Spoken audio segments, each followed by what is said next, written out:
Welcome back again to my channel. I welcome you here with my open arms and open legs. So, today, gusto ko lang magbahagi ng konting kaalaman about sa tatlong sangay ng gobyerno. Dahil alam ko na may marami pa dyan o ilan na hindi pa alam ang tatlong sangay ng gobyerno.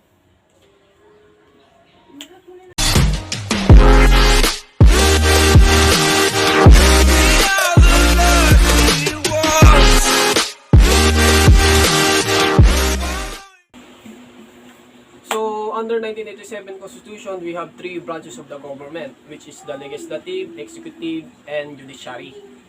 So, the power of the government, no, yung malaking kapangyarihan ng government, i-divide ito sa tatlo. Ibinigay kay legislative, ibinigay kay judiciary, at ibinigay kay executive.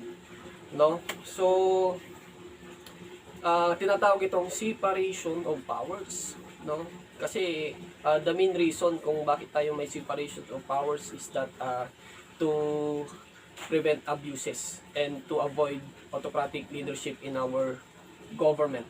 So imagine mo kung hindi ito mahahati sa tatlo, ay itong tatlo ng kapangyarihan na to, the power of the legislative, the power of executive, the power of judiciary, ay kukontrolin lang ng isa, which is the head of the state. Imagine mo kung walang ganyan, kontrolado niya ang tatlong power na yan, ang tatlong sangay na yan. So, para na siyang hari. Para na din tayong alipin yan. So, ang ating bansa ay isang democratic at republican state. So, boses ng karamihang mamamayang Pilipino ang dapat masunod. So, yun. We proceed to legislative branch. The prime duty or primary functions of the legislative is to enact laws, no? Sila ang tagagawa ng batas, pero magiging bill yan, pero magiging batas lang yan kung pipirmahan ito ng isang ating presidente. So kung hindi ito pipirmahan, wala tayong magagawa, hindi yan magiging batas. Yan nakabinbin lang yan, bill lang yan, matatawag na bill. So yun, as well as modify, amend and repeal them, no? Through the power vested in the Philippine Congress. So, ang ating kongreso ay may two houses, no? Tinatawag na bicameral dahil meron tayong two houses. The upper house, which is the Senate, is the upper house, and the lower house is the House of Representatives. What is the composition of the House of Senate? The composition of House of Senate is composed of 24 senators. Okay, and the presiding officer of that is the Senate President, no? In case na ma-vacant ang office of the President and the Vice President, the Senate President will become the President of the Philippines. Kung nawala ng hindi inaasahan ng Presidente at Vice President, syempre Senate President ang papalit. So, yon. So, 24 senators elected by the large votes, qualified voters of the Filipino citizen. So, House of Representatives naman, meron tayong the House of Representatives, yan, galing yan sa ating mga probinsya. Kasi ang mga probinsya, may mga distrito yan. So, bawat distrito, may lumalaban na Congress, para sa Congress na position. No? So, galing yan sa mga distrito sa inyong probinsya. Kaya, 80% of that ay kukunin sa distrito.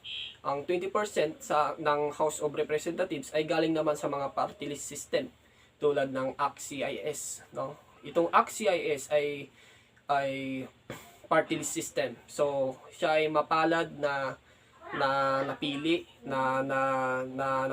sa House of Representatives, napili ng mamamayang Pilipino, no? The majority votes, 20% lang ang kukunin nila diyan, no?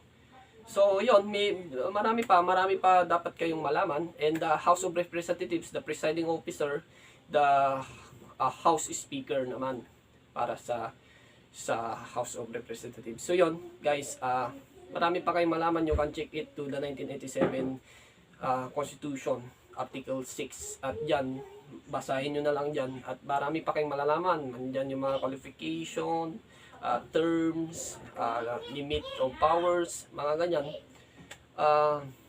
Diyan yung makikita. So ngayon, proceed po tayo sa executive branch. So pag sinabing executive, no, sabi nga ng Constitution, the executive power should be vested in the President of the Philippines.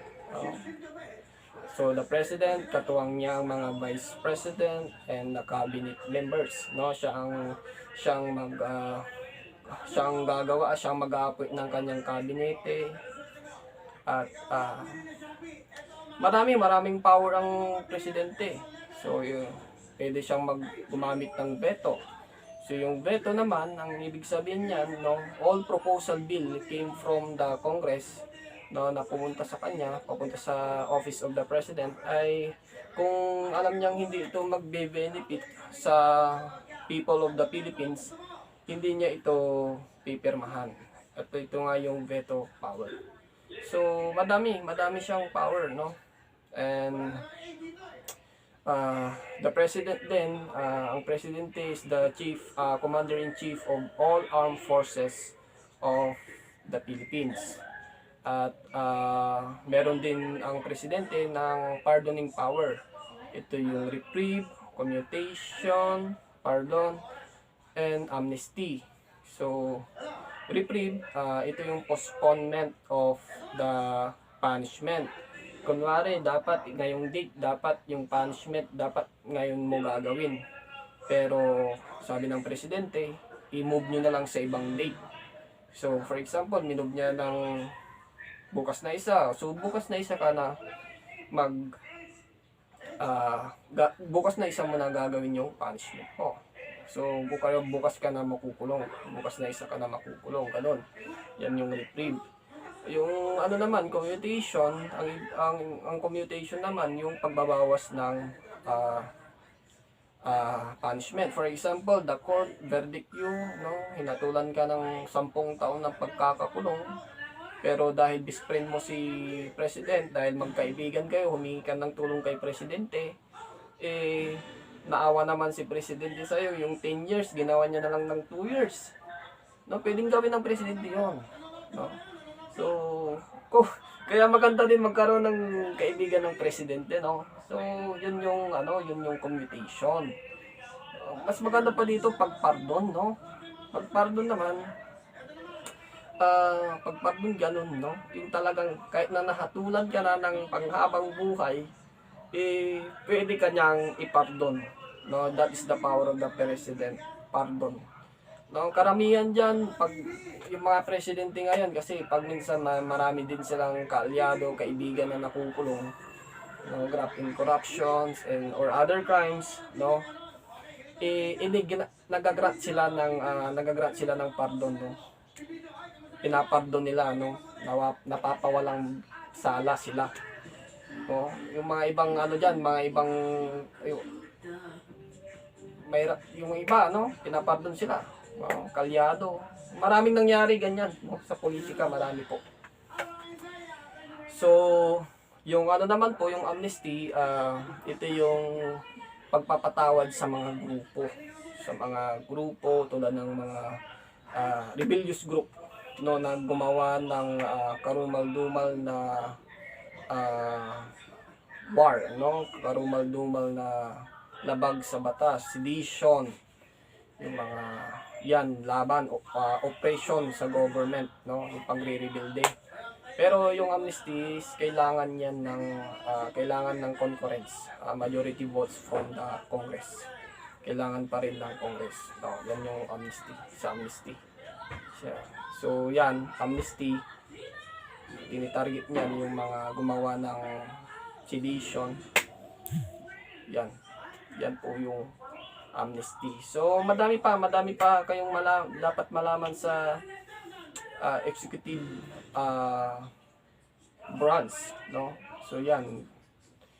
And the term of the president is only 6 years and you cannot be re-elected as a president again. Kung naging president ka na ng 6 years, you cannot be re-elected again.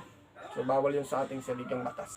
So yun guys, proceed tayo sa last, which is the judiciary branch. So Yun listed in the Supreme Courts of the Philippines as well as the lower courts established by law. So, ang Supreme Court meron itong Associate Justice na 14 and meron itong isang Chief Justice. So, ano ba yung primary functions ng judiciary branch? No? For example, ganito. Ang legislative branch gumagawa ng batas, hindi pala naaayon sa Constitution. Ano? Pwedeng sabihin ng judicial branch, uy, legislative, uy mga taga-legislative, parang hindi naaayon yung ginagawa yung batas sa ating Constitution. Baka pwede nyong baguhin at baka pwede naming i-review, pwede naming tulungan kayo na baguhin ito para mas makatarungan ito sa ating Constitution, mas legal. So pwedeng gawin ng judiciary yun. Ganon nag-ooperate ang check and balances, no? So tinitignan ng judicial, for example, tinitingnan ng judicial branch ang ginagawa ng legislative kung yun ba ay tama. So dapat paggagawa ng batas ang isang legislative ay ito ay naaayon sa Constitution of the Philippines, because the Constitution is the paramount law of the land. So for example, meron din na hindi maintindihan ng legislative or ang executive, no, regarding laws. No, only the judiciary can interpret that and can only review kung ito ba talaga ay makatarungan sa ating batas. At the Chief Justice, ang Chief Justice naman, he can serve until 70 years old. No? Pag 71, hindi na siya pwedeng maging Chief of Justice.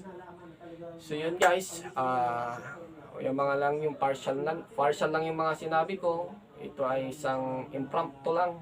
Kaya impromptu, so better na i-review nyo sa ating saligang batas. Article 6, the legislative, Article 7, executive, Article 8, judiciary branch. Papakita ko, no, ito. Para madami pa kayong malaman, no? So